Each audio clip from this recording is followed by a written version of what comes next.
Mas de repente, se você tiver tempo amanhã, passa lá na Feira da Ladra, quem sabe? Vai Joaquim, a Fabienne.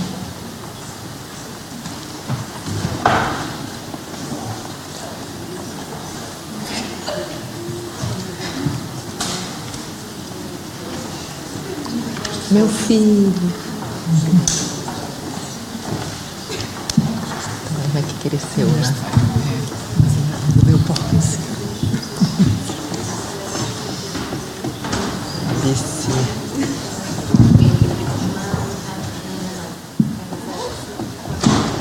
Opa! Este é o diretor de programação de Maria Matos. Acho que vais conhecer amanhã no jantar. Costumas vir. Eu estou quase botando os óculos E o escuros. António Pinto Ribeiro está ali à direita. Cláudia Terra? Depois vou-te apresentar também. De óculos. Ah, de óculos. Cabelinho curtinho. Sim. Tomara que eles gostem. A hora que você quiser, tá? Eu também não sei, na verdade. Pode, Liliana. Posso? Boa tarde. Obrigado pela vossa presença. Sejam bem-vindos ao Maria Matos e mais uma conferência do nosso ciclo das questões indígenas.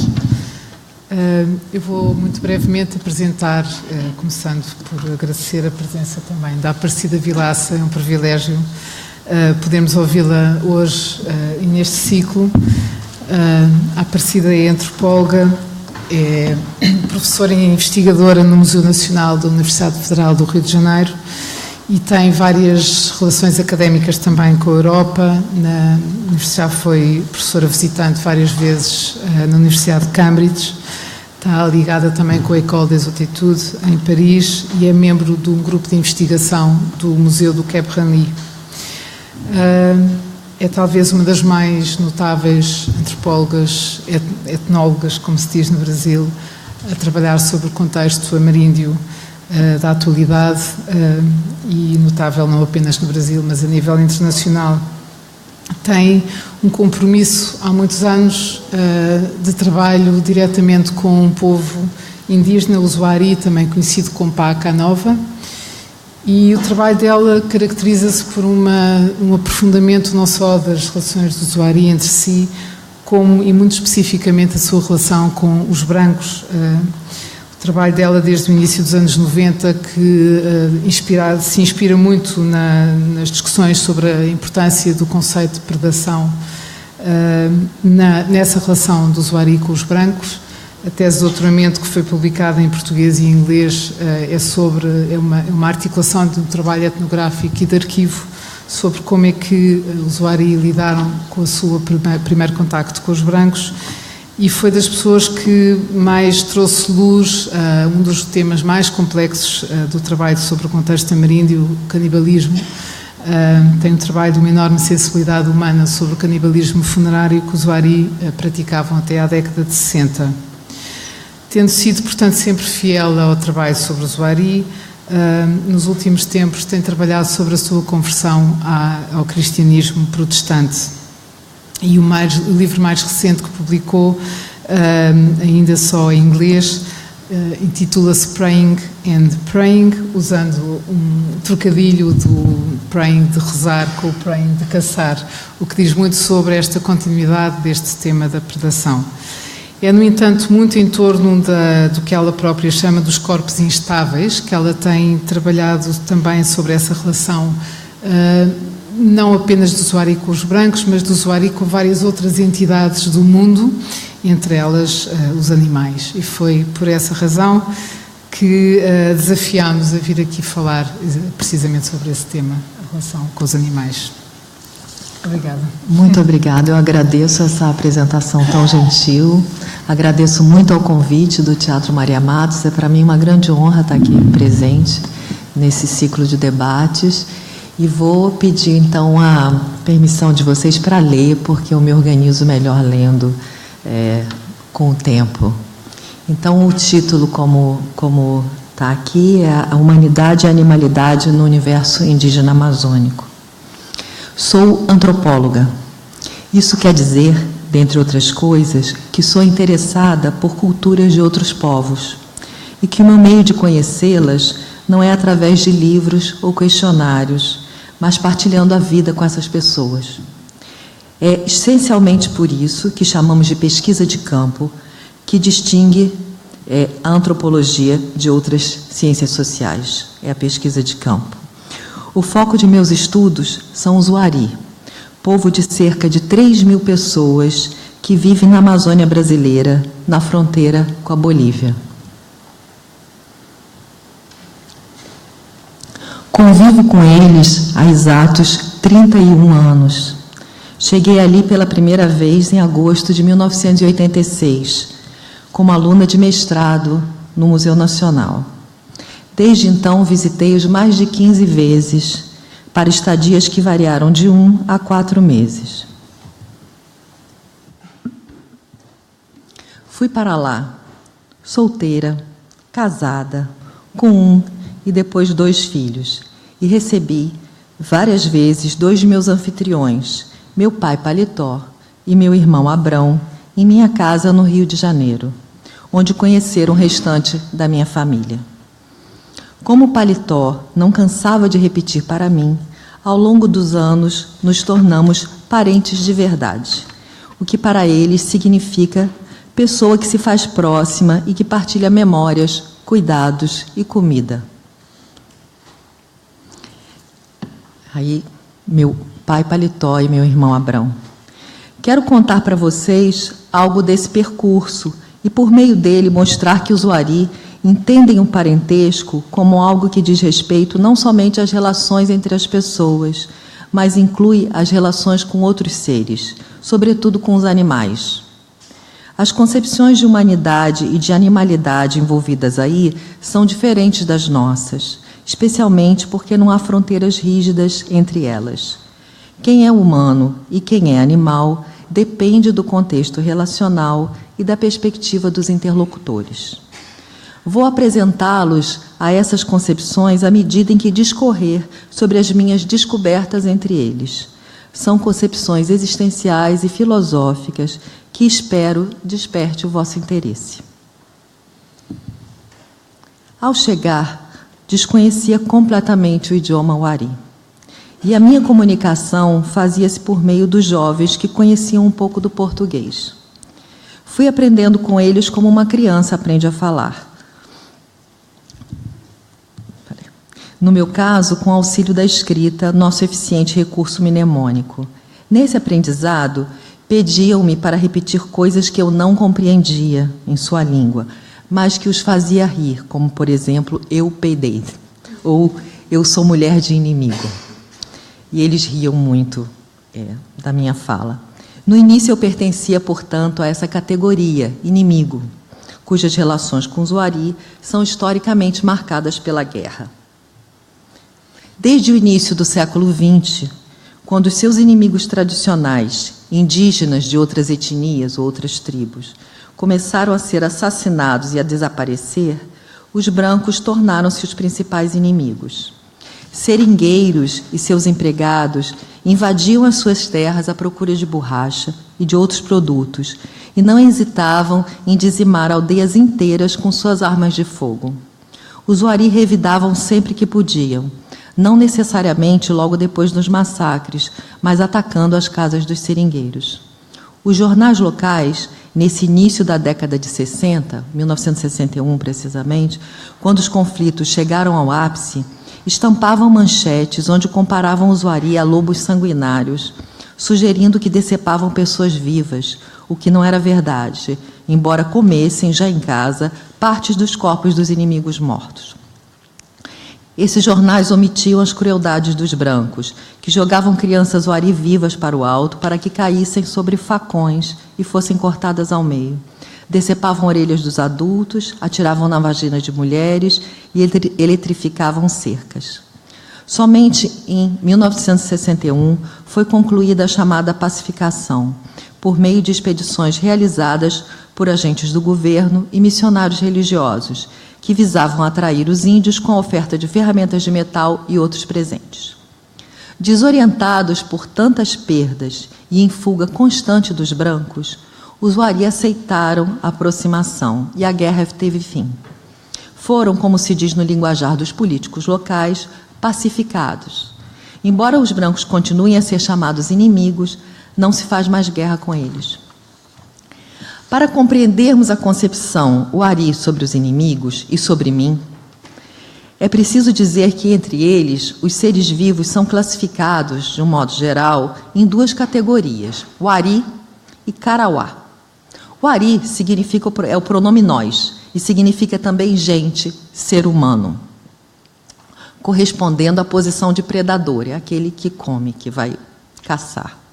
Karawá significa animal, comida, e corresponde à posição de presa, abrangendo tudo aquilo que as pessoas em estado normal não veem como gente.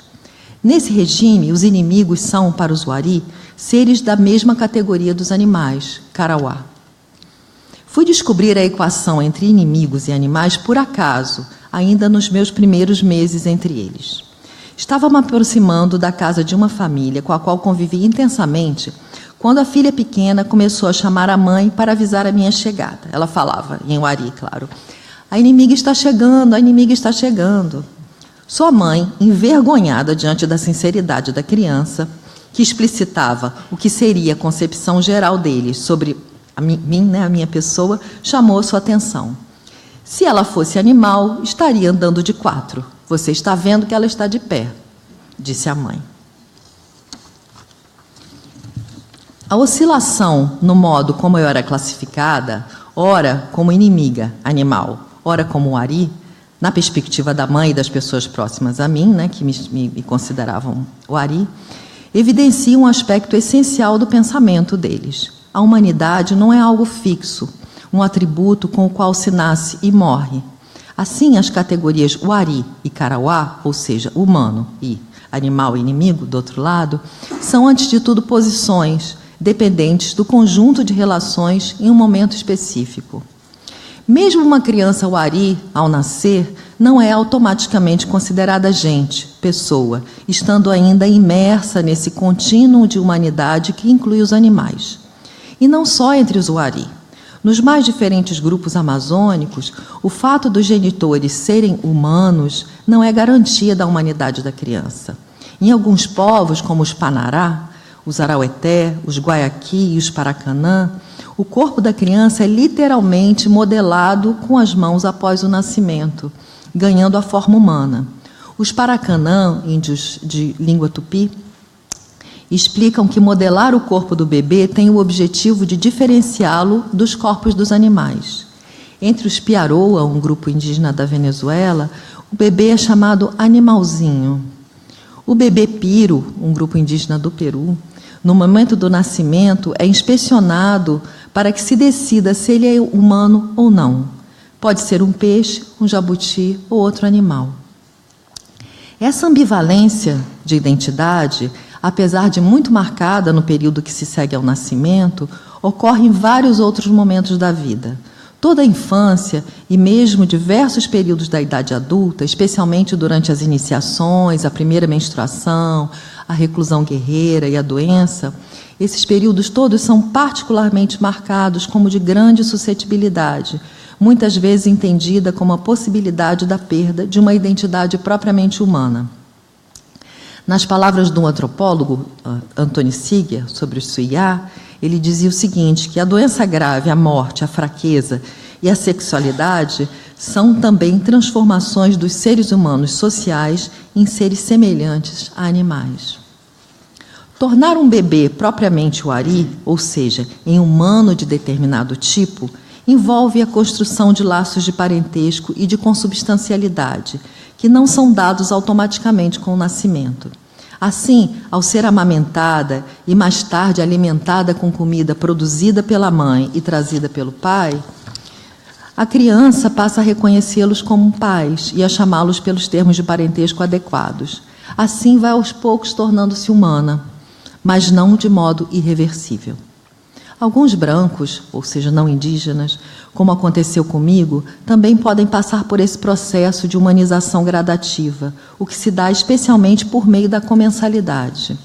Os Wari insistiam para que eu comesse alguma de suas comidas que eles viam como características deles, como, por exemplo, larvas de insetos assadas e piolhos, além, é claro, de caças, mel e frutas, sobre o que, evidentemente, não precisavam insistir. Certa vez, ainda em minha primeira viagem, estava na roça com uma família plantando milho, quando uma criança encontrou em um tronco cortado, larvas brancas e gordas, com a cabeça vermelha. Trata-se de uma iguaria para os uari, que as comem assadas, enroladas em folhas de palmeiras. A pedido dos adultos, a criança trouxe para mim uma delas ainda viva e em movimento, e me disse que a comesse. No frescor dos meus 20 anos, e ávida por me integrar a eles, comi o bicho ainda vivo. E, para falar a verdade, achei gostoso, com um sabor de gordura que me lembrava uma azeitona, e eu peço perdão aos portugueses por essa heresia. O ar de contentamento deles foi contagiante, e assim que retornamos à aldeia, ainda no caminho, começaram a gritar para todos que eu havia me tornado completamente uari. Diziam que alimentar-me como eles era condição essencial para que eu aprendesse a falar o seu idioma, pois não se trata de um aprendizado intelectual, mas corporal. Meu corpo, tornando-se um corpo uari, automaticamente iria se expressar na língua uari. Diante da minha abertura para essa transformação, fui adotada por eles, primeiro pela família do xamã queixada Uané, e depois da morte deste, por aquela de seu irmão Paletó, a quem chamei de pai até a sua morte em janeiro passado.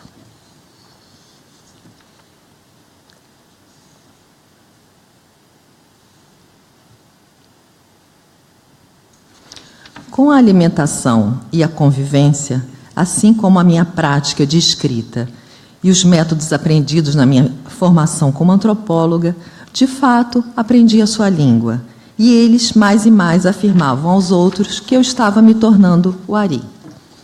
A língua não é só o idioma, mas envolve também aquilo que chamaríamos de história e tradição, agrupados em uma mesma palavra pelos uari, Capiacon uari. Certa vez, diante de uma missionária linguista que vivia entre eles há 30 anos e falava fluentemente o seu idioma, sem os erros gramaticais que eu cometia, eles disseram, para o meu enorme constrangimento, que ela não falava a língua dos uari se comparada a mim. Queriam dizer com isso que eu conhecia melhor os mitos e as histórias dos antigos do que a missionária, que não estava interessada nesses assuntos. Mas isso não ajudou em nada a aliviar a minha posição delicada diante dela. O meu retorno a eles, depois de alguns meses ausente, era sempre visto com desconfiança, pois queriam checar se eu ainda era humana, ou se eu tinha me tornado completamente branca, inimiga novamente. Paletó, meu pai uari, muitas vezes brigou comigo por eu ter esquecido algumas palavras e por falar a língua com mais dificuldade nos primeiros dias de retorno. Em alguns dias, entretanto, tornava-me novamente humana aos seus olhos. Isso não envolvia uma mudança física no meu corpo, mas uma mudança de afetos, que os uari não diferenciam do corpo. Quando querem dizer que uma pessoa gosta de água fria, por exemplo, ou que aprende uma tarefa rapidamente, dizem, o corpo dela é assim. Afetos tipicamente uari, como gostar de carne de caça, de ficar junto às pessoas, de catar piolhos, e eu confesso que não consegui comê-los, faziam com que me vissem como humana, uari, e não mais como inimiga.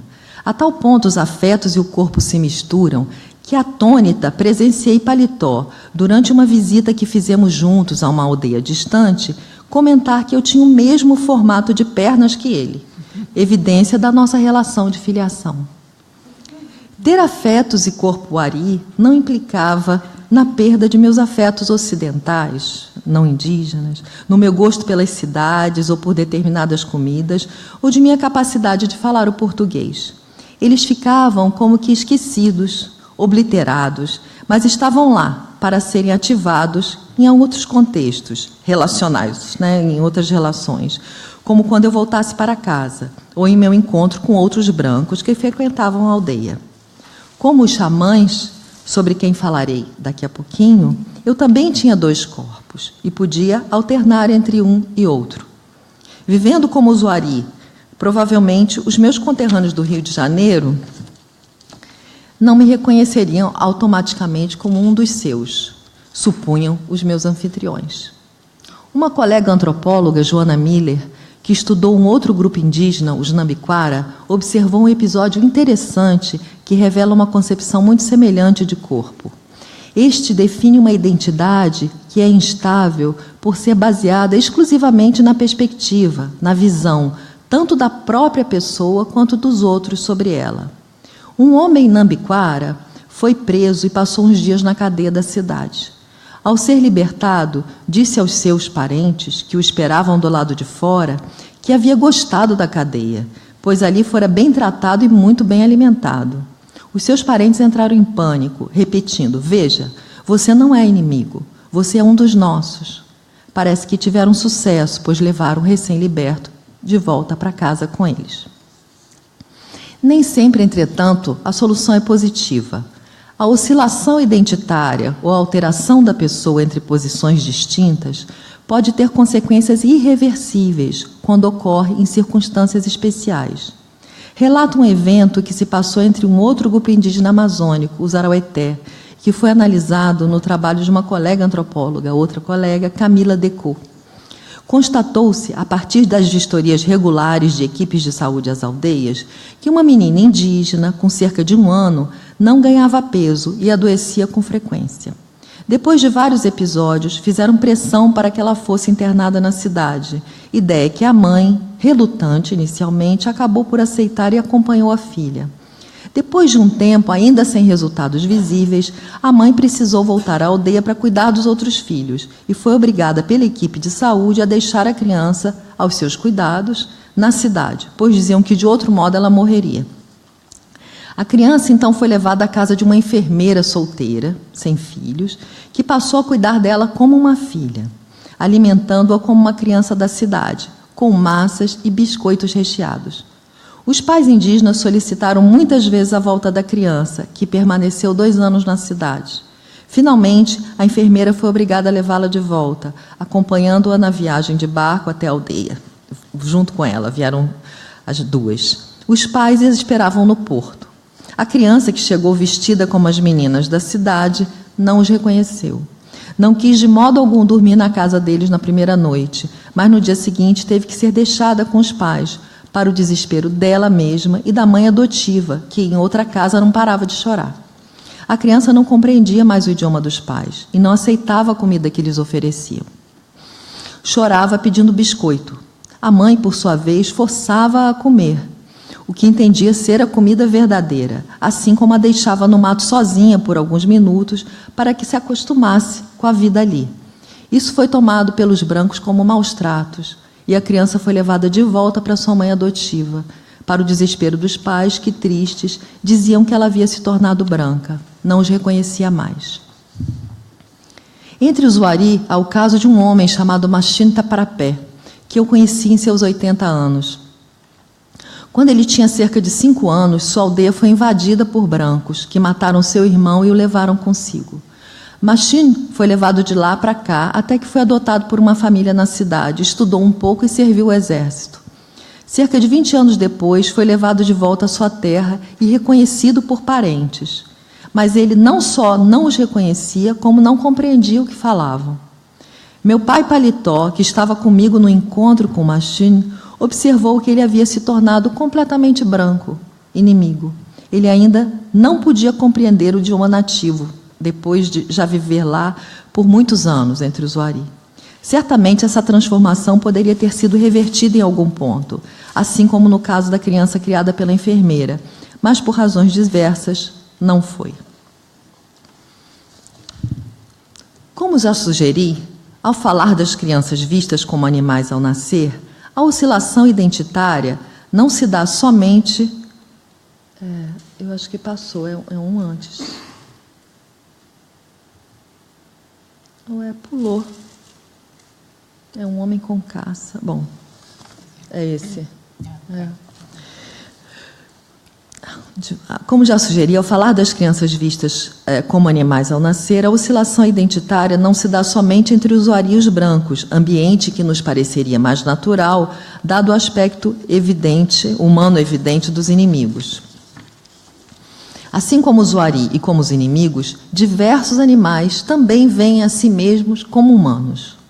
Os Wari sabem, por seus xamãs, que são seres capazes de circular entre mundos, que as antas, as queixadas, os caititus, os macacos-aranha, os veados e a maioria das outras principais presas dos Wari, do ponto de vista delas mesmas, vivem em casas, fazem festas, cozinham e saem para caçar.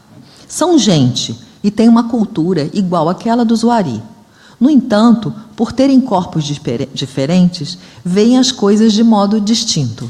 Se, por exemplo, todos aqueles que se consideram pessoas, gente, bebem cerveja, uma cerveja feita lá, aquilo que para as onças é cerveja é o que para os Wari é sangue. O antropólogo Viveiros de Castro, que esteve aqui no início deste mês, denominou a ontologia dos povos amazônicos, desses povos, de perspectivista ou multinaturalista, contrastando-a com o nosso multiculturalismo ou relativismo cultural. Enquanto para nós existe uma só natureza e várias culturas que imprimem perspectivas sobre essa natureza, entre diversos povos amazônicos o que se passa é o inverso. Uma só cultura une os diferentes tipos de seres, que diferenciam entre si, se diferenciam por sua natureza, ou seja, por seus corpos e pelo mundo que habitam.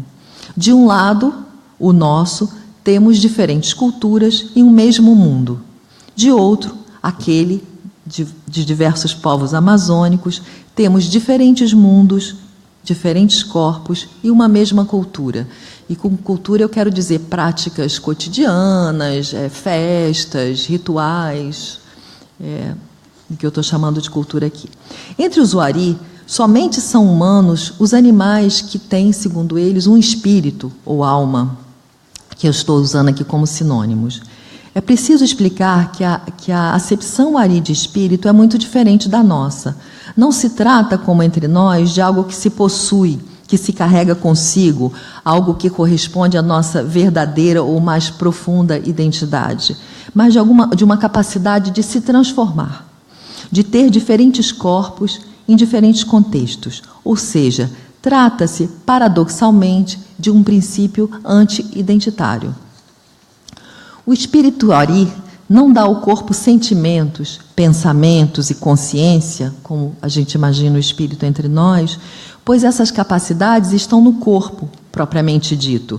Mas esse espírito dá a eles instabilidade, concebida assim como uma capacidade que caracteriza a humanidade.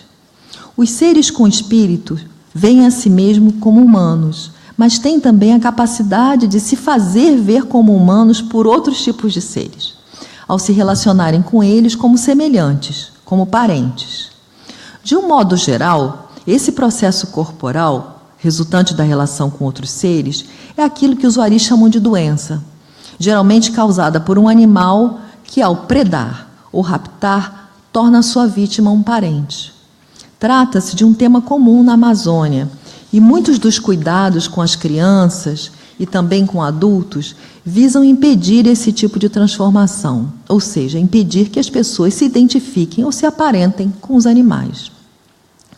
O xamã, ou pajé, diferencia-se das demais vítimas por ter sido atacado por animais e simultaneamente curado por eles.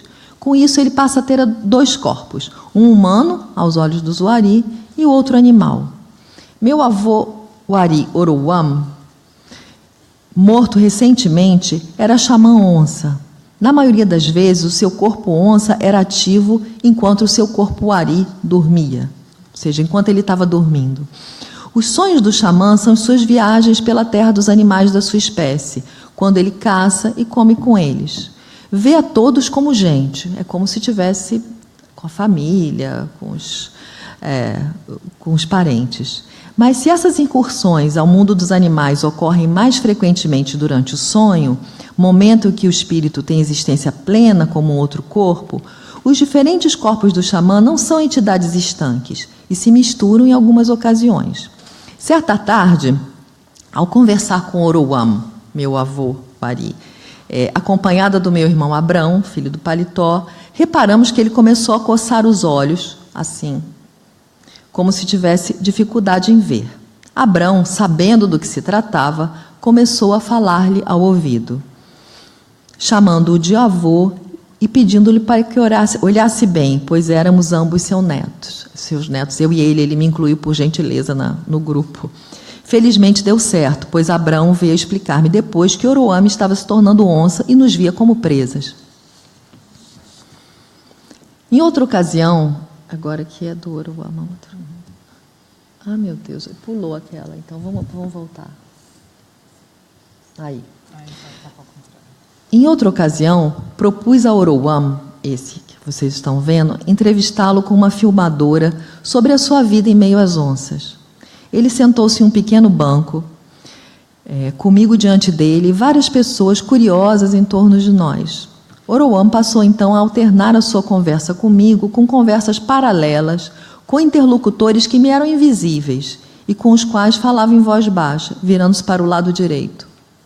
Novamente, a minha ignorância do que ocorria não era partilhada pelos uari presentes, que imediatamente afastaram-se para longe, com as mães aflitas, pedindo que seus filhos afastassem-se das onças. Eles também não as viam, mas sabiam que estavam ali. Oroame fazia a tradução simultânea das conversas paralelas.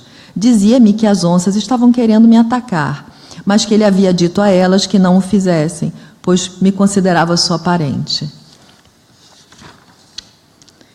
Essa oscilação de perspectiva não se restringe aos xamãs, podendo acontecer com qualquer pessoa, sendo considerado um risco constante. O caçador na floresta encontra uma pessoa e vai até a sua casa, descobrindo depois que ela não é um semelhante, mas é um animal. Descobre isso muitas vezes por observar algo peculiar na forma da pessoa, como nos relatos dos raptos por onça, quando esse animal, tomando a forma idêntica de um parente próximo da pessoa, a leva para longe, até que, após alguns dias, com a perseguição dos parentes da vítima, que vão atrás da criança raptada, geralmente, revela a ela alguns de seus traços animais, como uma cauda, por exemplo. Algumas vezes a vítima se dá conta por estranhar os hábitos, especialmente os alimentares daquela suposta pessoa e de seus conterrâneos. De repente, ele acha que está no meio de várias pessoas e as pessoas falam, vamos comer agora, quando vê são vermes, ou é uma caça podre, ou é alguma coisa. Então, se for uma coisa, ele olha e fala, isso é uma caça podre. Então, ele se dá conta de que ele está diante de urubus e não de pessoas, porque são os urubus que comem comida podre. Mas ele não tinha percebido isso até ver a comida.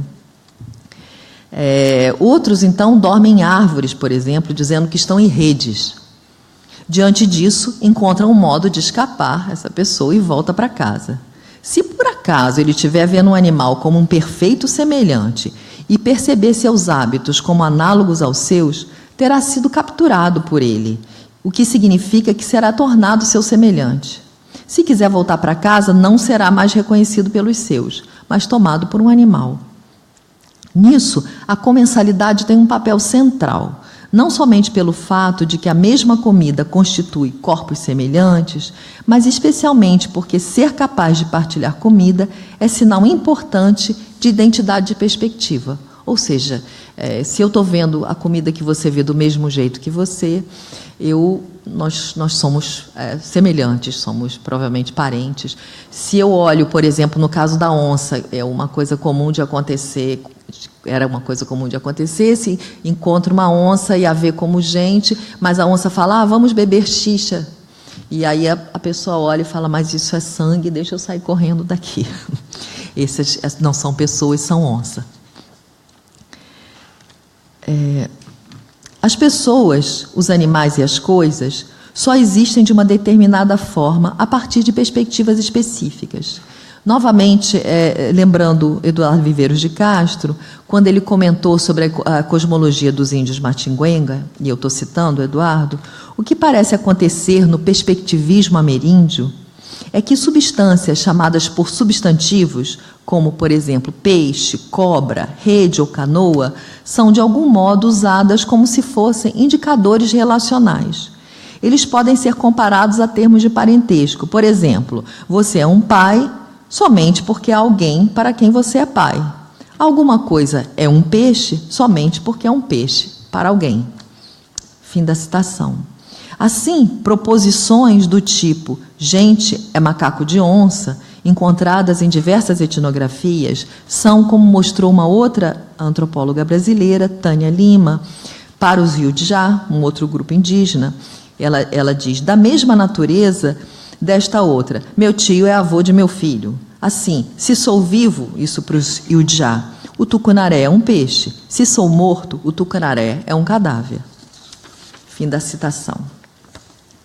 Isso é justamente o perspectivismo. Não há qualquer realidade objetiva, natural ou dada. As coisas, como as pessoas, são constituídas nas relações e surgem como o resultado delas.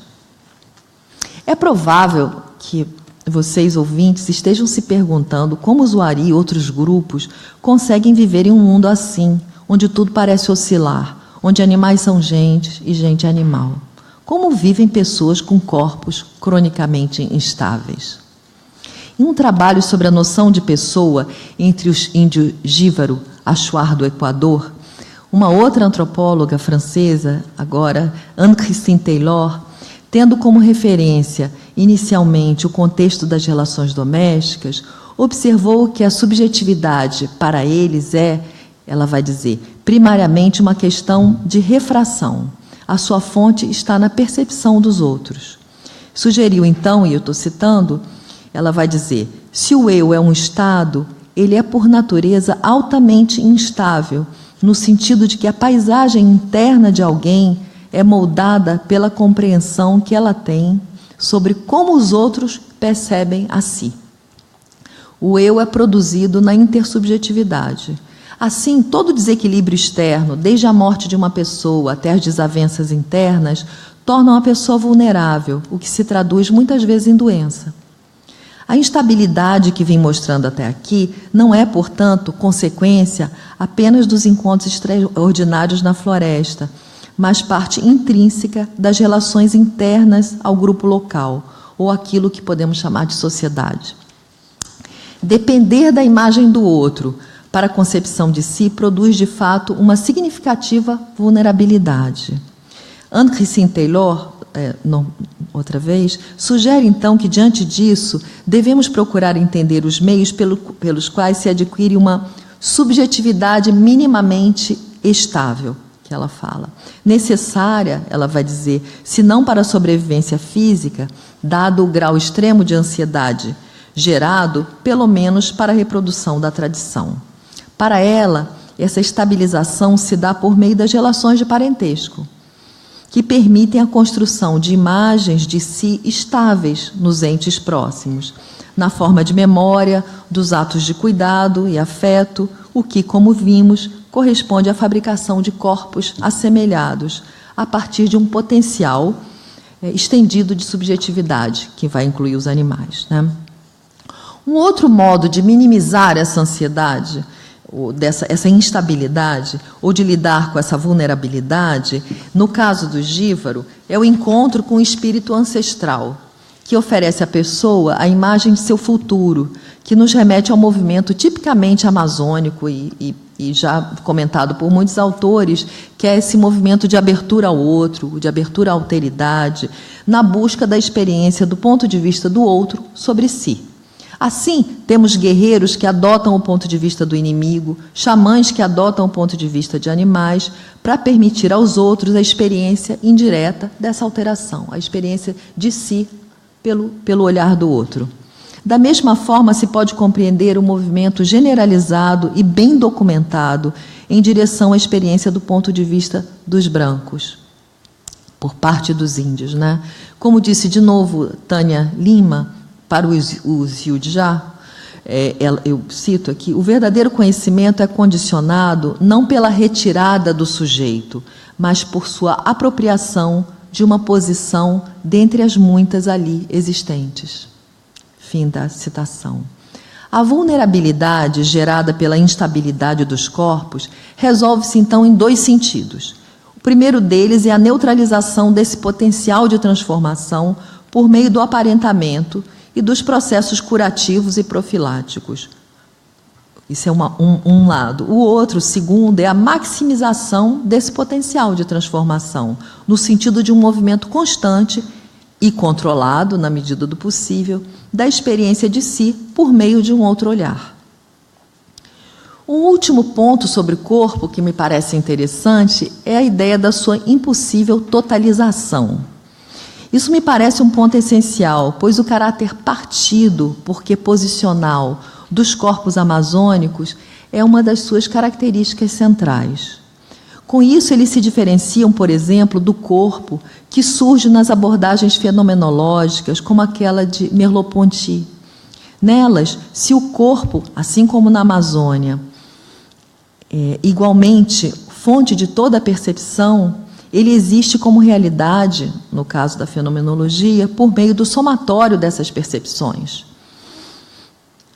No perspectivismo amazônico, ao contrário, as diferentes perspectivas não se somam, não são complementares, nem equivalentes.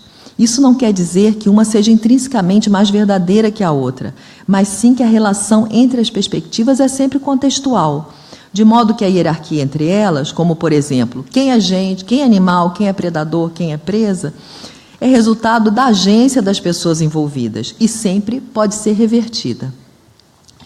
No caso do Zoari, há ainda uma importante mudança histórica a ser considerada. Até o final dos anos 1990, os Zoari viviam do modo descrito por mim até agora. Por um lado, constantemente ameaçados pelos animais, mas com a garantia de que podiam mediar adequadamente essas relações através do respeito aos tabus alimentares e às maneiras de mesa, de modo a não desagradar os animais e correr o risco de serem predados por eles.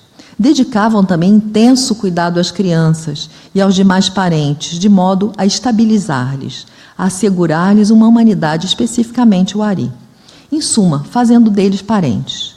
Os xamãs constituíam também uma importante garantia na manutenção da humanidade dos Wari ao mediar as relações com os animais, evitando assim que os Wari fossem capturados por eles, ou trazendo de volta o espírito de uma vítima que estava a virar animal. Outra agora. Isso. Um outro modo de garantir a posição de humano era a predação, ou seja, a imposição de sua perspectiva sobre uma presa ao transformá-la em comida. Eu sou humano, diria o caçador, e por isso eu como você. Isso acontecia não somente com os animais, mas também com os inimigos, enquanto um modo de se diferenciar deles. A predação e a ingestão eram, para os Wari, as formas mais fortes e contundentes de diferenciação, assim como a comensalidade era a forma mais importante de assemelhamento. No caso dos inimigos, a guerra era também fonte de conhecimento sobre si e sobre a sociedade, pois permitia aos matadores, que se identificavam com o inimigo, a experiência de outro ponto de vista, a visão de si desde fora. Com os missionários evangélicos norte-americanos catequizando-os desde o início dos anos 1960 e após um período de conversão na década de 1970, os Wari retomaram o cristianismo no início dos anos 2000, mais precisamente em 2001, ao assistirem na TV coletiva o ataque talibã ao World Trade Center, que lhes despertou um enorme medo do fim do mundo. Se o fim do mundo os pegasse desprevenidos, isto é, pagãos, iriam para o inferno, onde, de acordo com a sua compreensão da palavra dos missionários, seriam assados em fogo lento por toda a eternidade, ou seja, tornar-se-iam presas eternas. Não. Tá bom, pode deixar. Esse aí. Era aí. A igreja. Dentro do cristianismo, encantaram-se com o livro do Gênesis, traduzido para a sua língua juntamente com vários outros livros bíblicos. Lembro que no Gênesis, Deus posiciona os humanos como senhores, donos, líderes dos animais e das plantas, que passam a existir para alimentar e servir aos humanos, como no Gênesis 1:26. Eu vou repetir o que está escrito aí. Então disse Deus: façamos o homem à nossa imagem, conforme a nossa semelhança. Domine ele sobre os peixes do mar, sobre as aves do céu, sobre os animais domésticos, sobre toda a terra e sobre todos os répteis que se arrastam sobre a terra. E o Gênesis 1:28. Deus os abençoou e lhes disse: frutificai e multiplicai-vos, enchei a terra e sujeitai-a, dominai sobre os peixes do mar, sobre todas as aves dos céus e sobre todos os animais que se arrastam sobre a terra. Diante da instabilidade que os ameaçava, os Ari interessaram-se em adotar a perspectiva divina sobre o mundo, do mesmo modo que os xamãs adotavam a perspectiva dos animais e podiam assim habitar o mundo tal como eles o faziam.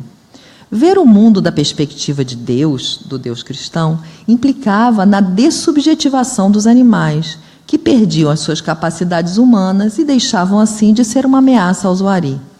Muitas de suas orações nos cultos, dirigidas em voz alta diretamente a Deus, falam justamente dessa mudança de perspectiva, ou seja, da aceitação de Deus, do reconhecimento de sua força e de seu ato criador. Deixa eu ver a oração. Não é a passada. É a oração. Aí. Esse eu não tenho aqui, vou deixar vocês lerem sozinhos num momento de meditação.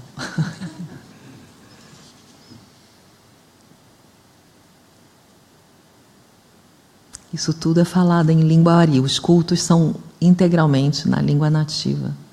A tradução é minha.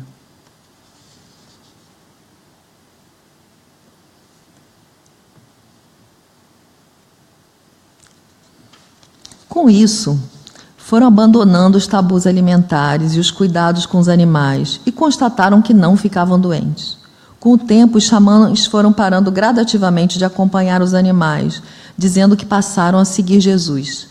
Diziam estar contentes, pois acompanhar os animais os cansava demais, além de adoecerem um pouco cada vez que curavam um doente. Enfim, a humanidade passou de uma posição instável, pela qual se deve lutar por toda a vida, a algo fixo, estabelecido a priori, justamente no ato de criação divina.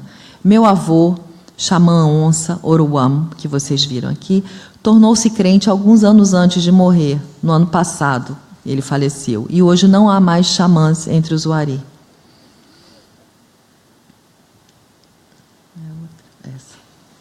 No entanto, a instabilidade insiste em retornar à sua vida, por meio de uma figura central do panteão cristão, o diabo.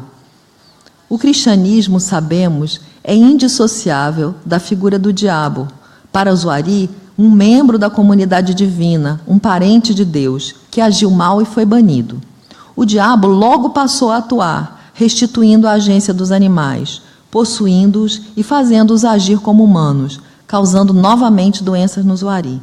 Diziam assim que uma determinada pessoa havia sido atacada por anta, não porque a anta fosse gente, mas porque o diabo tomava o seu corpo e a fazia agir como gente. Assim como os animais, o diabo deseja a gente para si, para constituir o seu povo. Em uma alusão clara ao seu modo de fazer parentes, os Wari dizem que o diabo nos cria como se fôssemos pintinhos, para um dia nos matar, levando-nos com ele. Com o passar do tempo, entretanto, e o estreitamento de suas relações com Deus, que lhes possibilitava partilhar a perspectiva divina, a agência do diabo deixou de recair sobre os animais, que foram mais e mais objetivados e coisificados, e passou a situar-se nas próprias pessoas, que, em diálogo com o diabo, cometem adultério, roubam e fazem feitiçaria, ou seja, pecam. Uma das orações mais comuns na igreja é um pedido para que ouça-se somente a Deus e que não se dê ouvidos ao diabo. A confissão resume-se a uma afirmação pública de que eu caí com o diabo. Tudo se passa como se os Wari estivessem tendo cada vez mais sucesso em adotar uma noção de humanidade como a nossa, enquanto categoria fixa, por sua vez, indissociável da nossa visão de natureza ou substrato físico, como algo dado a priori, e não mais como resultado variável de encontros e perspectivas. E, evidentemente, essa mudança tão radical não pode ser atribuída somente ao cristianismo, pois, por iniciativa dos mesmos missionários, passaram a frequentar escolas instaladas nas aldeias, onde aprendem sobre a natureza nas aulas de ciências. Diante de tudo isso, algo nos chama a atenção. Os Wari dizem que só se tornam cristãos plenos no céu, onde o diabo não pode mais atuar, e onde acabam definitivamente todas as possibilidades de ataques por animais e todas as rivalidades e problemas intrínsecos às relações entre afins, que são as relações mais tensas lá e talvez no resto do mundo. Não há afinidade no céu. Lá, no céu do Zuari, todos são irmãos, pessoas exatamente iguais, que vestem as mesmas roupas. Mostrando uma compreensão aguda da relação entre cristianismo e individualismo, especialmente na versão protestante, transformaram todos os habitantes do céu em indivíduos quase caricaturais. Cada pessoa no céu do Zuari vive sozinha em uma casa, o que para eles é um horror completo no dia a dia. Ninguém gosta de viver sozinho. As pessoas não têm contato umas com as outras e passam o dia todo a escrever a palavra de Deus, ditada diretamente por ele, mas que não pode ser visto. E só comem pão e bebem água. Mas, surpreendentemente, os Zuari não se interessam pelo céu, onde eles são humanos plenos, né? Já por não poderem mais se transformar em animais. Ao listarem as razões que os levaram a se tornar cristãos, mencionam, antes de tudo, o medo do inferno. Se você perguntar para um Ari, por que você virou crente, né, cristão? Ele fala, para não ir para o inferno. É sempre a primeira resposta. Eles dizem que lá eles vão queimar num fogo que não acaba nunca. Um lugar onde nunca, esse assamento dessa presa jamais se finaliza, jamais se apaga o fogo. O céu surge simplesmente como a única opção possível ao inferno, e não como um lugar desejado para onde almejam ir. O que desejam, sim, é que Deus os ajude a permanecer vivos, livrando-os da predação pelos animais e da feitiçaria dos afins. Mas se é no céu que se tornam plenamente cristãos, definitivamente livres de tudo isso, por que não almejam chegar ali?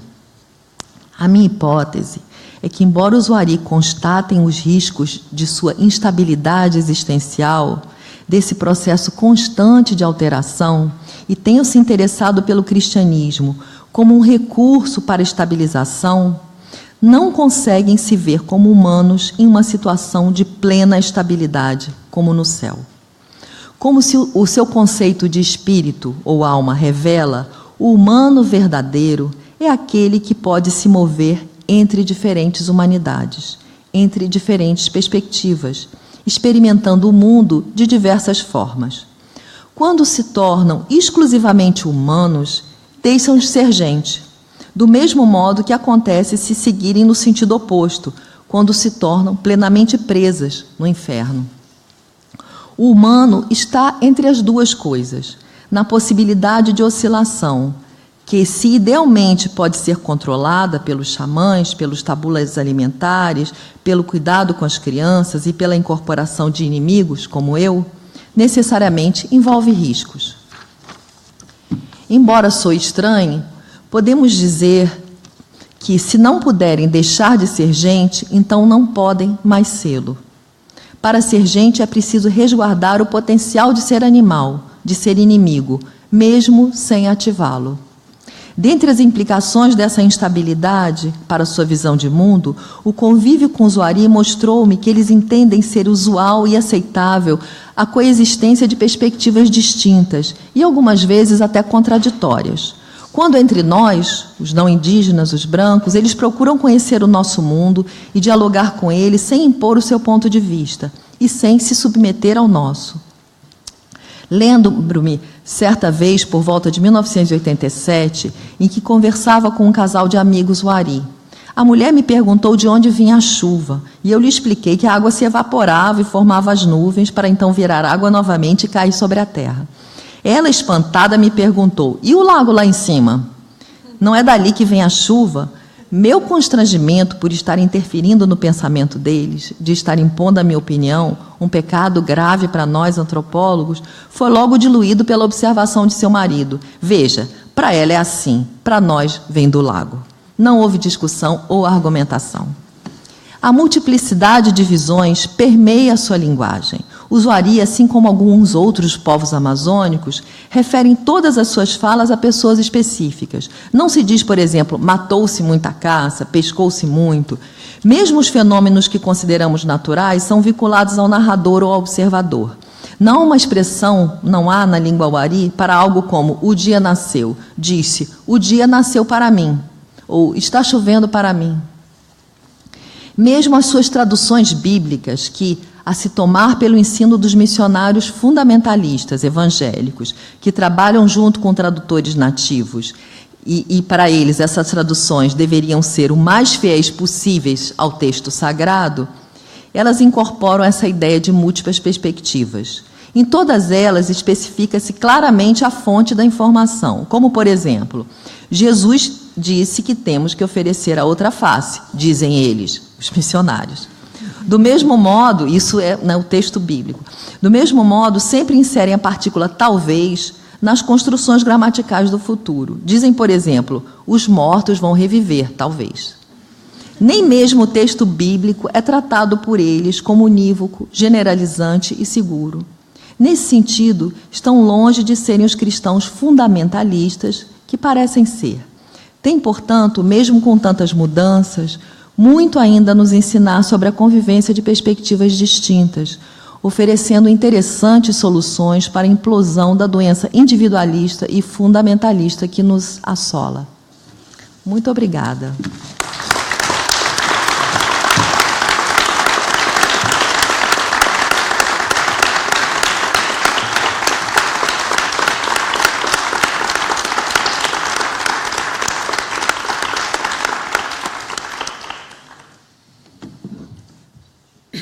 Obrigada, Aparecida.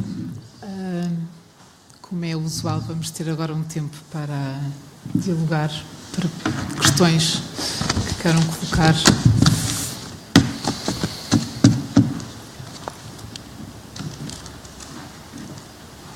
Esta luz não é melhor para...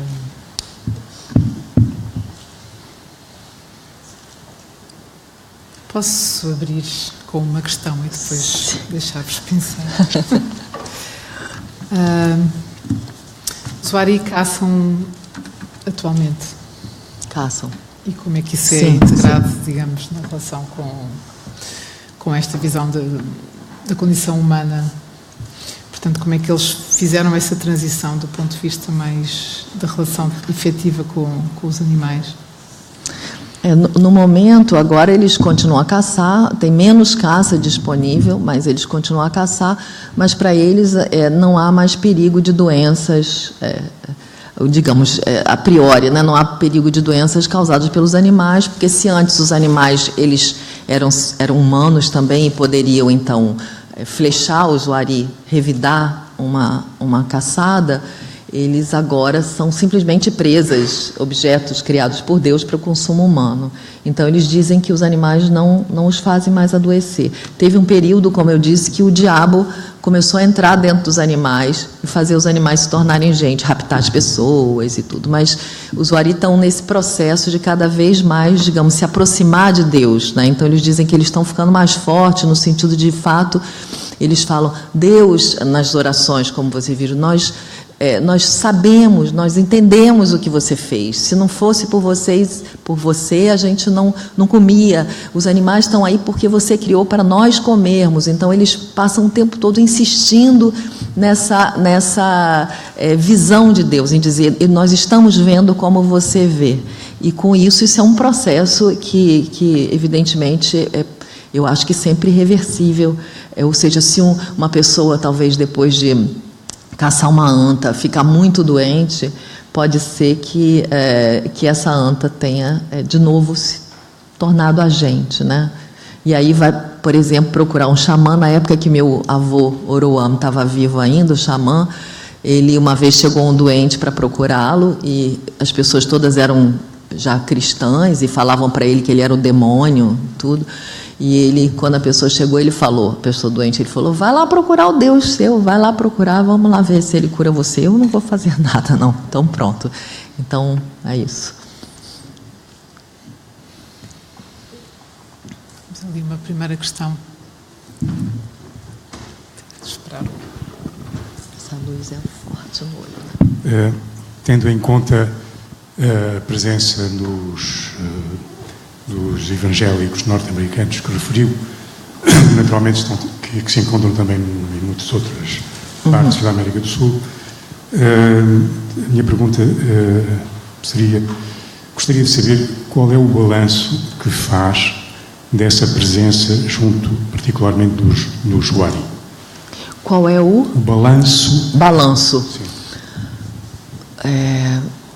O balanço é muito, quer dizer, é como se eu tivesse duas perspectivas, né? Eu tenho a minha perspectiva pessoal, que é um balanço 100% negativo, ou seja, eu sou absolutamente contra a presença de missionários em terras indígenas. Eu acho que é bastante danoso para eles. Eu acho que eles um desrespeito todo o tempo com as práticas, com as crenças nativas. Acho que existe uma permissividade que legal, no sentido que esses missionários, embora exista, eu não sei, eu estou há 3 dias fora do Brasil, eu não sei ainda se existe, mas existia, até eu sair do Brasil, uma lei protegendo, dando a cultura indígena, no sentido que eles têm direitos legais de terem as suas próprias práticas culturais. Os missionários entram, muitas vezes como professores, como enfermeiros, e entram por todos os lugares.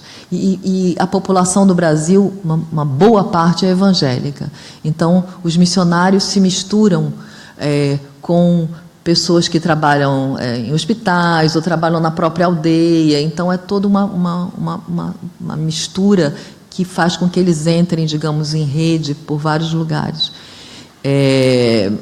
O balanço que eu tenho sobre os Wari, particularmente, é que eles estão presentes entre os Wari desde 1961, então 60 anos, né? 50, então, sei lá, 60 anos. E os Wari já foram crentes, já foram muito cristãos na década de 1970, já deixaram de ser, já voltaram. E outra coisa que eu acho é que o cristianismo não vem sozinho, né? Historicamente, o cristianismo nunca vem sozinho, né? Ele vem com muitas coisas, vem com capital, vem com mercado, vem com o ensino formal, né? Vem com a escrita. Então, são vários processos, digamos, um bloco de processos muito interrelacionados de transformação que não podem ser separados. Que causam um impacto final muito grande. Então, não é só, digamos, a crença em Deus, mas as práticas trazidas pelos evangelhos, como os evangelhos como escola, como trocas comerciais, essas coisas. Eu tenho... Estão a ouvir? Sim. O meu nome é Ana Maria. Boa tarde. Eu já cheguei atrasada, por isso peço desculpa. Queria saber o seguinte, em relação a esse grupo de índios, dessa etnia, esses missionários, não sei se sabe se estarão a traduzir a Bíblia ou partes da Bíblia na linguagem Wari? Praticamente toda a Bíblia está traduzida na língua Wari, praticamente. Sim. Toda. E eles traduzem com a frase que disse há bocado, engraçada, talvez, já não me lembro que era. O Wari tem um tempo verbal, que é o futuro irrealis, que você, quando afirma uma coisa no futuro, você nunca afirma, por exemplo, ele virá, você diz, ele virá talvez. Existe uma inflexão que coloca dúvida numa coisa que vai acontecer, que pode acontecer ou não. Então, as afirmações que são muito positivas na Bíblia, né? Ele virá, ele retornará, ele ressuscitará, ela vem sempre com essa construção gramatical que é indissociável da língua Wari. Então, num certo sentido, porque os missionários, eles, né, a ideia de que o Evangelho, a palavra de Deus, entra pela língua materna, que é a língua do coração, né? Isso que diz. Só que em inglês tem uma palavra boa que é tricky, né? No sentido, eu não sei como traduzir esse tricky, é uma pegadinha, é uma armadilha, né? A língua é uma armadilha no sentido de que a língua traz todo um mundo de pensamento, de reflexões, uma concepção de mundo, de futuro, de temporalidade, que, ao ser traduzido, ele carrega esse mundo. Tanto que, historicamente, né, os missionários cristãos, católicos, sempre tiveram essa grande dúvida de se traduzir o nome das divindades, né, de Deus, se deixava um termo nativo ou se usava um termo espanhol, português, né? Então, a língua é um ponto de entrada muito interessante. E a Bíblia está quase toda traduzida e todos os cânticos e todos os cultos são na língua nativa. Sabe se a organização Wycliffe? Se é a organização Wycliffe que está por trás? Não é o Wycliffe, não. É New Tribes Mission. Missão Novas Tribos.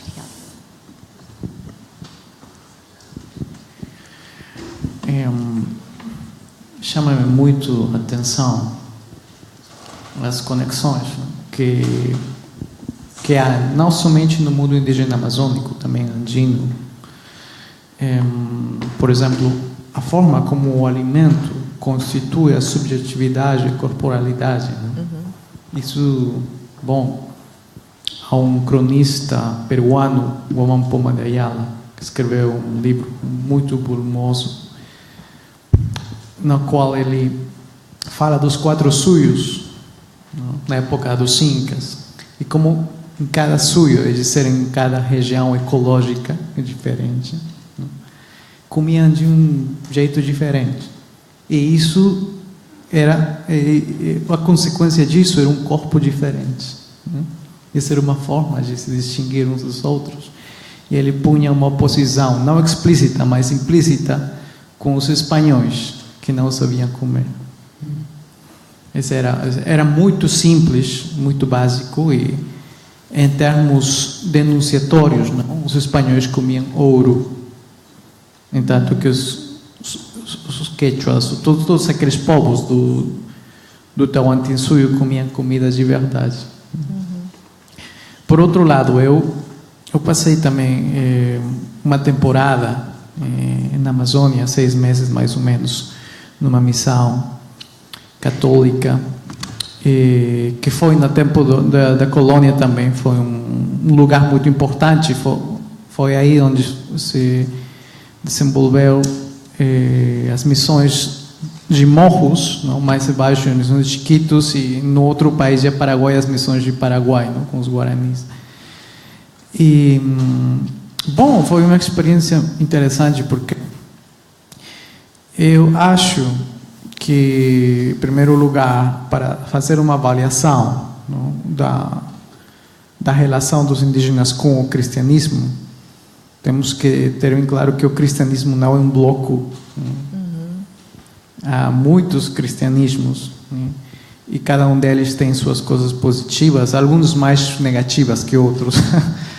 Mas uma coisa que me surpreendeu foi a ideia que eles tinham, não? A história, por que eles aceitaram a fé cristã. De geração em geração passa isso. Eles têm um nome bem especial para os jesuítas espanhóis que foram lá. São os padres. Enquanto que os que chegaram depois são outra coisa, são missionários, tudo. Mas os primeiros são padres, com respeito. Por quê? Porque eles ofereceram num pacto social. Eles abandonavam mais que sua cultura, abandonavam os lugares dispersos nos quais eles moravam, para viver num lugar fixo, não? Para ser protegidos contra a escravidão, não? Do Império Espanhol. Esse que eles ofereciam. Então, eles aceitaram esse pacto. Você vai aprender muitas coisas de nós, assim, lá. Mas os jesuítas não ensinaram na sua língua espanhola. A língua franca das missões era o morros. Tinha 3 variações diferentes, não? E fizeram gramáticas. Então, acho que é preciso ter uma avaliação disso, não? Porque, senão, vamos pensar também que, no caso dos povos indígenas, eles simplesmente aceitaram isso porque não tinha outra alternativa, mas houve um discernimento também deles, de parte deles, para fazer isso. Obrigado. Julgo que podemos passar. Acho que Antônio primeiro. Alô, oi. Eu só queria com a bagagem cultural dos índios, que não é a mesma bagagem cultural dos brancos, eu queria saber como que era a percepção desse Deus católico para os índios. Protestante. Se calhar ia pedir à Aparecida para juntar só mais uma questão. Estamos a começar a ter muitas esperas. Está bem? Pode ser? Bom.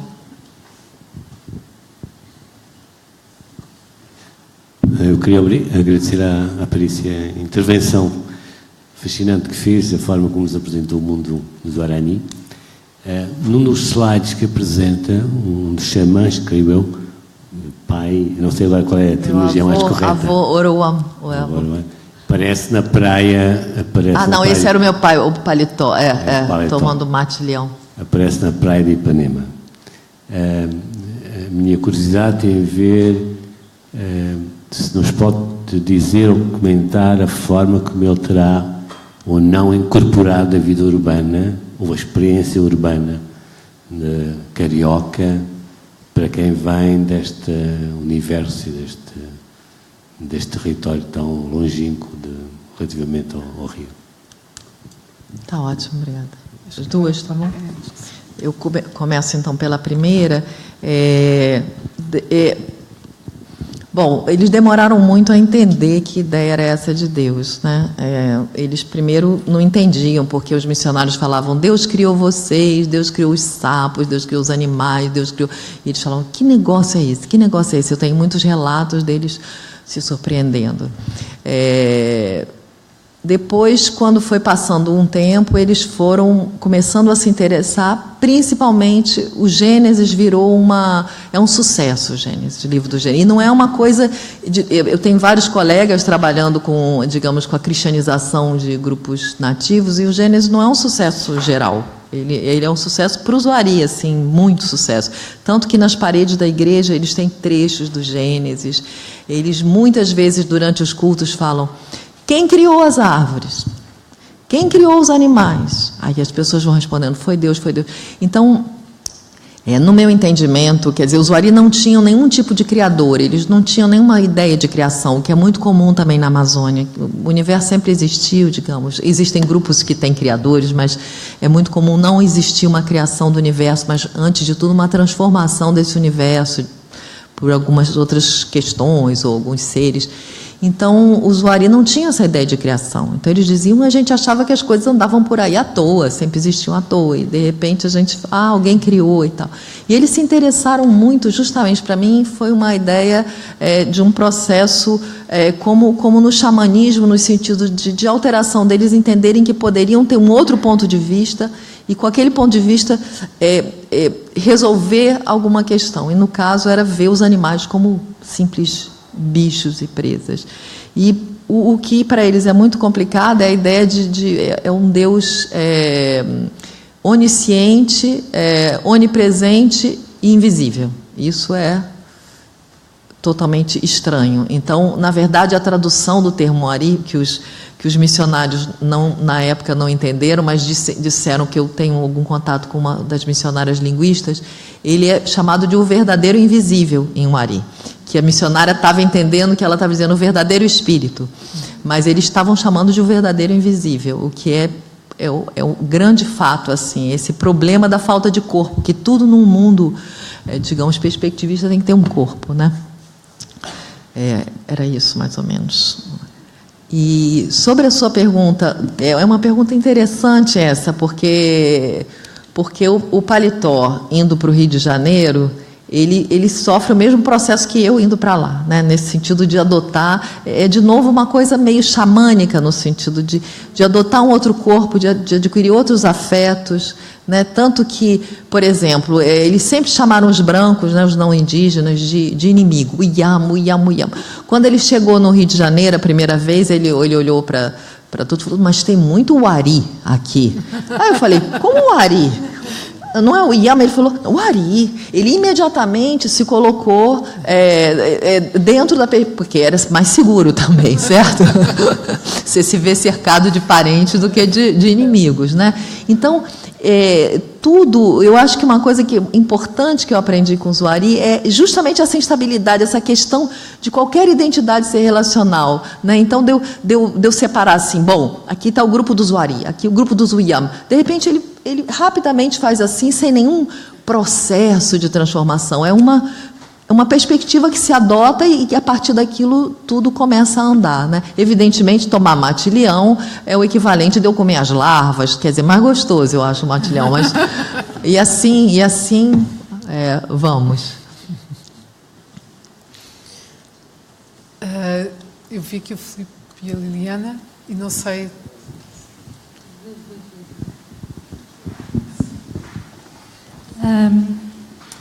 Eu queria, pelo que entendi, este receber da cultura cristã e da religião cristã parece-me ser também uma extrapolação da relação predador-presa, uma espécie de... a entrada parece-me ser um pouco feita por aí, da relação animal-humano, predador, presa-predador.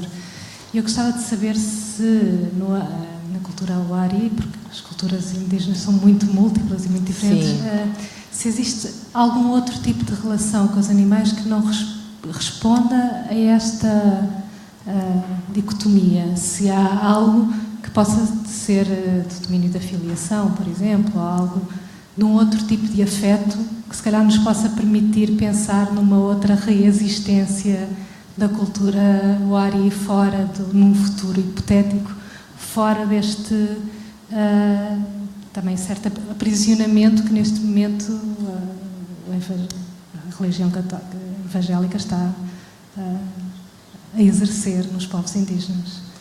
Eu acho que eu vou ter que entender um pouco melhor a sua pergunta. Você está pensando nesse conceito, na questão do cristianismo. E se existiria... Vamos, me explica um pouco melhor para eu poder... Do que eu entendi, pareceu-me... Isto é também uma interpretação minha, se calhar, da sua comunicação. Sei. Mas pareceu-me que um pouco a porta de entrada do cristianismo foi a partir dessa relação presa-predador, não é? Que define, de uma forma muito marcada, a relação animal-humana. Uma questão existencial importante. Sim, a relação nós e o outro como inimigo. Certo. E parece-me que, enfim, pensando um pouco, parece-me ser essa uma porta de entrada para a cultura evangélica, para a religião evangélica, para essa diferenciação entre natureza, humano e tudo o que vem a seguir a isso. Não é? Perguntava se esta relação, se esta dicotomia, se é a única presente, se haverá outro tipo de... Não sei se foi mais claro. As relações com os animais. Sim. As relações com os animais. Esta, se calhar, é predominante no Zuari. Assim, quer dizer, essa relação predador-presa e humano-animal para o Zuari é crucial, ou seja, no sentido de que ela domina a vida deles, justamente essa ideia de que há uma humanidade difundida, assim, ou seja, tudo quase pode ser humano, né, no sentido, menos os objetos, tem toda coisa que tem, eles vão dizer espírito, justamente, essa capacidade de se transformar, de ser outra coisa. Então, quase tudo pode ser, muitos animais e tudo. Então, justamente, eu acho que essa instabilidade, que é muito atraente, porque a gente viu agora que mesmo, eu estava tentando falar, mesmo agora, cristãos, eles tendo buscado o cristianismo para se estabilizar um pouco, ou dizer, nós não vamos mais virar presas, a não ser que a gente vá para o inferno, porque é presa para sempre, né? Então, esse que é o problema deles. Mas eles, mesmo assim, eles não gostam, ou seja, eles não falam do céu, de onde eles estão perfeitamente humanos, não tem mais nenhuma ameaça, todo mundo é parente, eles não gostam disso. Ou seja, essa instabilidade é parte da vida deles, é intrínseca. Então, eu não falo muito assim, embora eu já tenha me posicionado aqui, eu sempre que falo publicamente, eu me posiciono contra a cristianização dos grupos indígenas, eu não acho um processo que tenha nenhuma vantagem. Eu entendo que o Zuari, eu acho também não se pode falar em cristianismo, ele estava certo, que existem vários cristianismos, né? E que não se pode falar em resistência Porque eu acho que a linguagem que se usa muito na antropologia para falar de cristianismo é ou destruição cultural ou resistência. Nem tocou ali. Eu acho que é muito complexo, é uma teia de coisas que acontecem e que os Wari, num certo sentido, eles abraçam o cristianismo porque eles querem, eles querem. E, por outro lado, o fato do cristianismo ser na língua deles e eles escolherem determinados termos como o verdadeiro invisível ou determinados termos outros cristãos, é uma resistência, não uma resistência, quer dizer, é um ato político, sim, num certo sentido, porque é um ato, digamos, ontológico, ou digamos, uma opção, né, que eles estão fazendo por permanecer no mundo deles. Então, é um pé fincado no mundo deles e um pé fincado no mundo cristão. E eles querem os dois.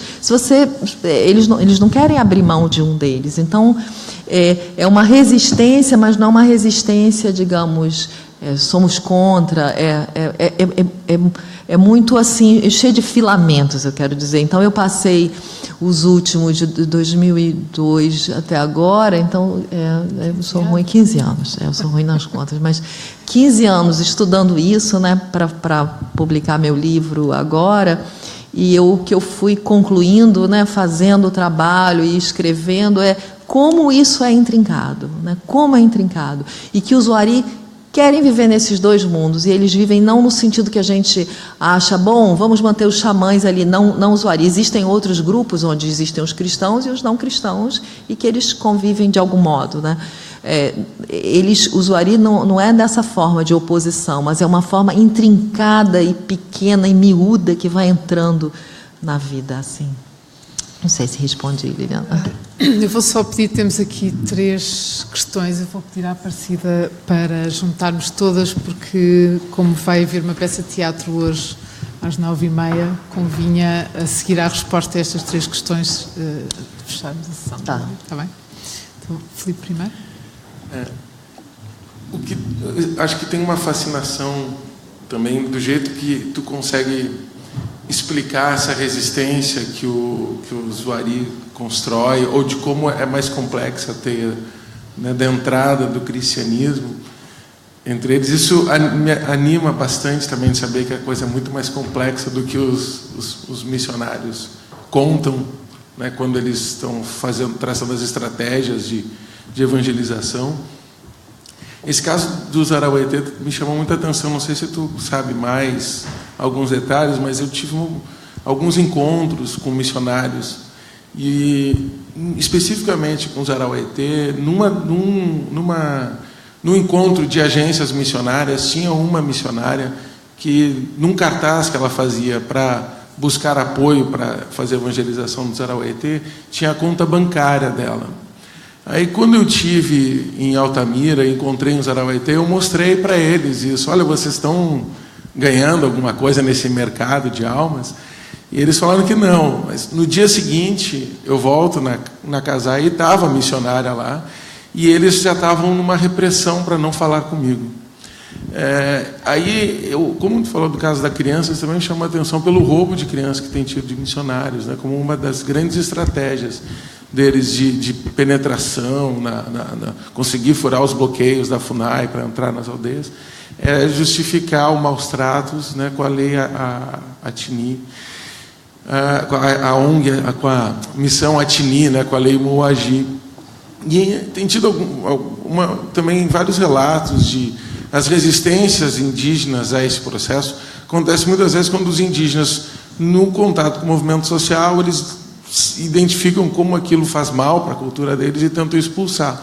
O Davi Copenau relata isso no livro, e como foi dolorido esse processo interno. E o Biraci Awanauá também, ele percebeu a relação dos missionários com os senegalistas, e quando ele foi expulsar os missionários acusaram ele de subversivo. Ele foi perseguido pela Polícia Federal, e além de várias difamações que acontecem nas aldeias, a New Tribes Mission, especificamente, ela tem uma estratégia bastante agressiva, né? O Edward Lewis, que é um dos missionários mais agressivos contra os direitos territoriais dos povos indígenas, é da New Tribes. Você tem percebido esse tipo de conflito, daí um lado material, assim, e bastante preocupante. Vamos... tanto faz, na verdade. Vamos juntar todas, portanto... Eu peço desculpa porque isto acho que é mais uma constatação do que uma pergunta que lhe faria, porque eu própria vivi durante bastantes anos na América Central e senti muito, de facto, a influência perniciosa, isto vai um pouco ao encontro do que o senhor acaba de dizer, a influência muito perniciosa dos missionários evangélicos, nomeadamente norte-americanos, junto de populações indígenas da América Central. E eu gostaria de saber até que ponto é que a influência, a penetração desses missionários traz com ela, ao mesmo tempo, uma repressão, muitas vezes do exército, da polícia, para proteger interesses, no caso da Amazónia, de seringueiros ou outros, que eventualmente usem precisamente essa cristianização quase forçada para, digamos assim, impor um modo de vida que não tem nada a ver com as populações indígenas em questão. Temos uma última questão ali. Você fala desse pré e pós-cristianismo. E só a pergunta é se o Zuari não tem, para esse mundo pré-cristão, para esse mundo perspectivista, uma história, se não há uma história de como é que, se esse mundo foi de outra forma, se essas relações foram de outra forma, ou seja, eu só vi um passado e um futuro pós este momento em que se tornaram cristãos. E se esse passado, se não há uma história desse passado dada pelo Zuari. Já?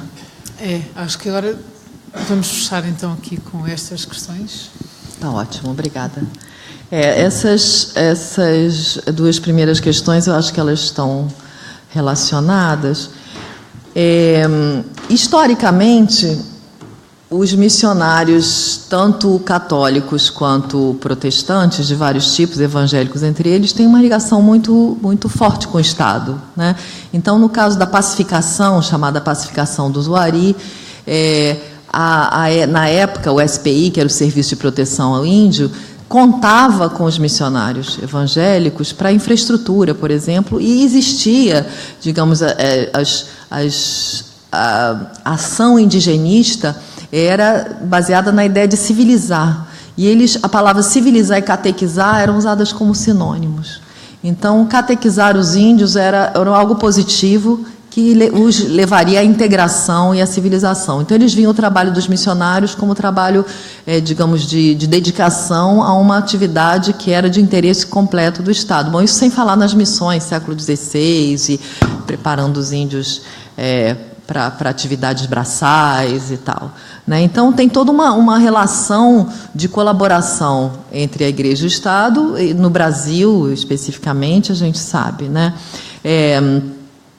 Atualmente, no Brasil, a gente está vivendo uma situação dramática em muitos sentidos, mas a gente tem uma dramática especialmente que tem relação com uma chamada bancada evangélica.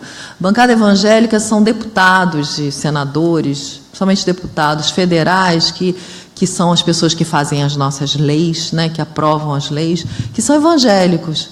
E essas pessoas, evidentemente, estão do lado, né, dos seus correligionários, dos seus chamados irmãos, e que estão aprovando leis, de fato, que desrespeitam e que são permissivas à atuação dessas missões. Então, por exemplo, entre os Zuari, digamos, o representante da FUNAI, a pessoa que coordenava a FUNAI local, era um pastor evangélico, digamos, ele não era missionário, mas era um pastor. E ele, como é que vai impedir a entrada dos missionários numa situação dessa, né? Então, tem uma mistura assim muito grande que está sendo agora, ou seja, nossas leis de proteção são votadas por uma bancada que é evangélica ou ruralista, que a gente chama, que também são completamente contra os índios no sentido do território e tal. A pergunta do Felipe sobre a questão dos Araueté, o caso está numa tese de doutorado dessa aluna que foi orientada pelo Eduardo Viveiros de Castro, chama Camila Decaux. Essa tese está provavelmente disponível online no site da CAPES, né? CAPES, e ela estudou o mesmo grupo que o Eduardo Zaroeté, e esse caso não é de missionária, é de agente de saúde, porque agora no Brasil, com a questão da Bolsa Família, as crianças têm que ser pesadas todo o tempo. Então, tem as crianças, para as famílias poderem receber a ajuda mensal, as crianças têm que estar na escola e também ser pesadas. Então, com isso, tem uma possibilidade muito maior de interferência nesse sentido, porque elas estão sendo mais controladas. E nesse caso, a criança foi levada por agentes de saúde, não eram missionários exatamente, né?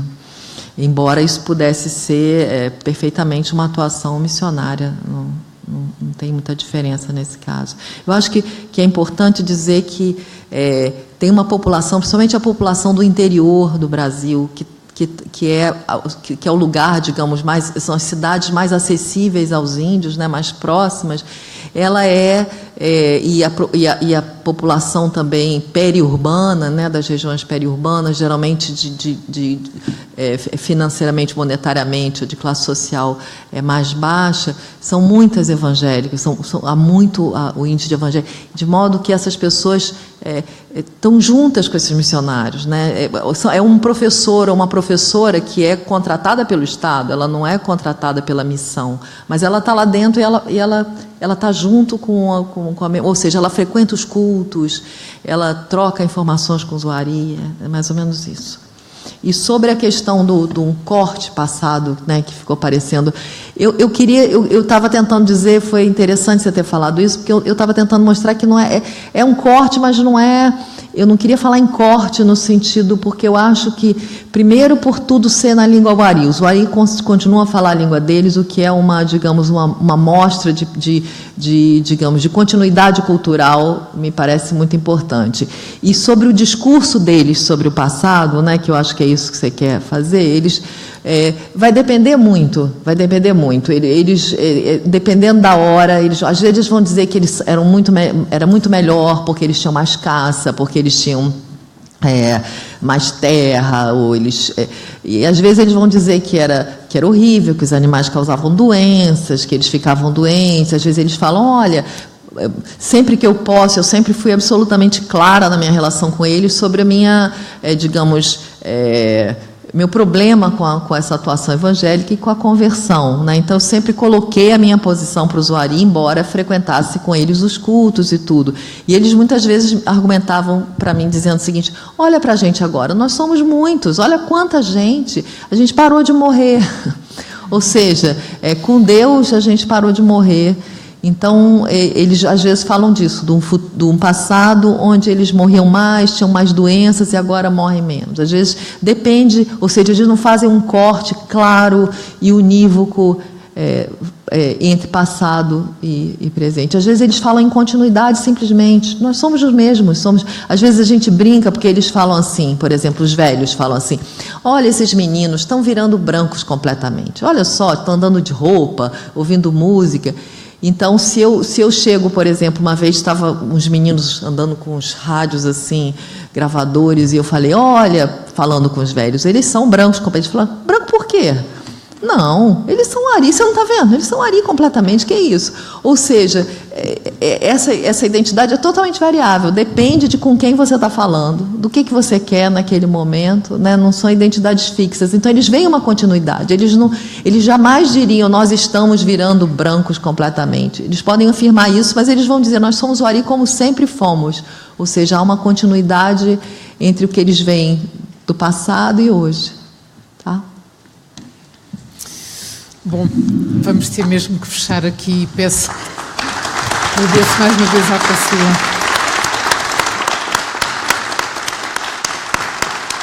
Muito obrigada a todos vocês.